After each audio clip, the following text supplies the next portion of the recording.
Video শুরুতে জানাই শুভ নববর্ষের আন্তরিক প্রীতি ও শুভেচ্ছা। বড়দের আমার সশ্রদ্ধ প্রণাম এবং ছোটদের অনেক ভালোবাসা। আজকের মেনু এঁচোড়ের তরকারি। কিভাবে বানালাম এসো তবে দেখে নেওয়া যাক।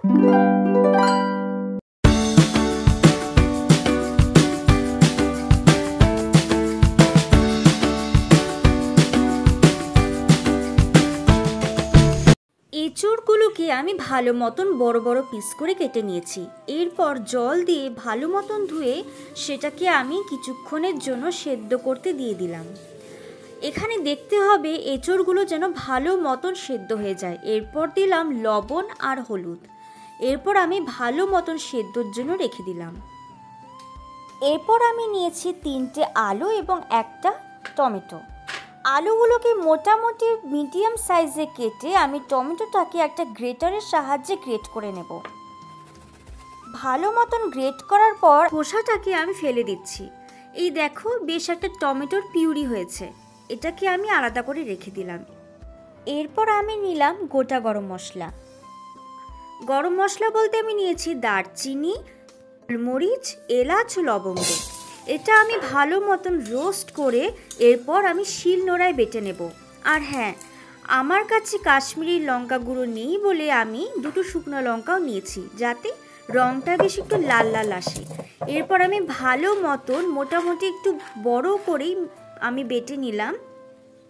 আর এটার একটা অংশ আমি আলাদাভাবে রেখে দেব, সেটা আমি ভিডিওর লাস্টে দেখাবো।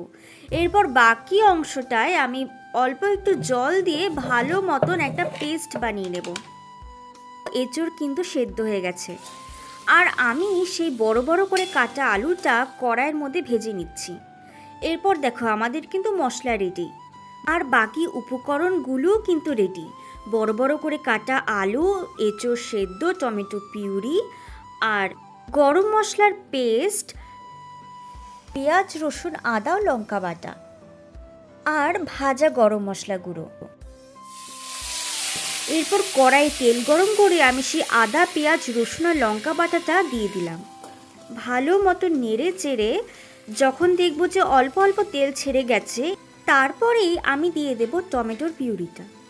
টমেটোর পিউরিটা দেওয়ার পর আমি ভালো মতো নাড়াচাড়া করে নেব। এরপর আমি দেব সেই যে মশলার পেস্ট করে রেখেছিলাম সেই পেস্টটা। এরপর এই পেস্টটা দেওয়া হয়ে গেলে আমি ভালো মতন নাড়াচাড়া করব যতক্ষণ না পুরোপুরিভাবে তেল ছেড়ে যায়। এরপর আমি সেই বাটির মধ্যে ধনিয়া গুঁড়ো আর জিরা গুঁড়ো দিয়ে সেটা ভালো মতন মিশিয়ে কড়াইয়ের মধ্যে দিয়ে দেব। দেখো আমি ভালো মতন মিশিয়ে কড়াইয়ের মধ্যে দিয়ে দিচ্ছি। এরপর ভালো মতন এটাকেও আমি রান্না করে নেব।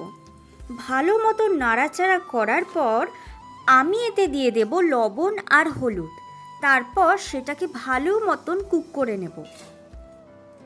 এর মধ্যে আমি কিন্তু কিছুটা টক দই আগে থেকেই ফেটিয়ে রেখেছিলাম।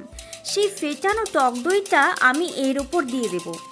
এতে কিন্তু একদম কষানো মাংসের মতন টেস্ট হবে। তোমরাও কিন্তু বাড়িতে অবশ্যই রেসিপিটা ট্রাই করো। টক দইটা দেওয়ার পর আমি এটাকেও ভালো মতন নাড়াচাড়া করে কিছুক্ষণ কুক করে নেব।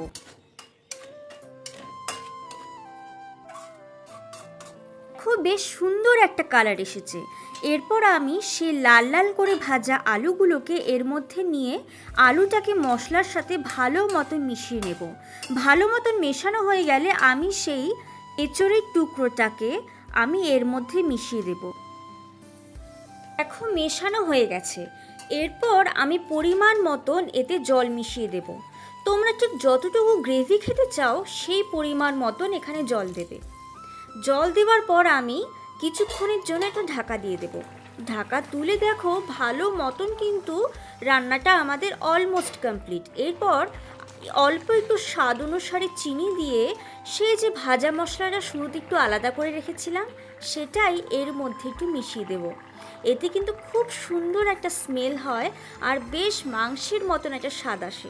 তোমরা খেয়ে বুঝতেই পারবে না যে এঁচোড় খাচ্ছ না মাংস খাচ্ছ। এরপর এটাকে আবারও কিছুক্ষণের জন্য আমি ঢেকে দিলাম। এরপর ঢাকা তুলেই আমাদের সেই রান্না একদম complete and it is ready to eat. এই দেখো এঁচোড়ের তরকারিটা খুব সুন্দর হয়েছে। আমরা একটু বেশ ঝোল ঝোল খেতে ভালোবাসি বলে একটু ঝোলটা আমি বেশি রেখেছি। তোমরাও বাড়িতে অবশ্যই ট্রাই করো।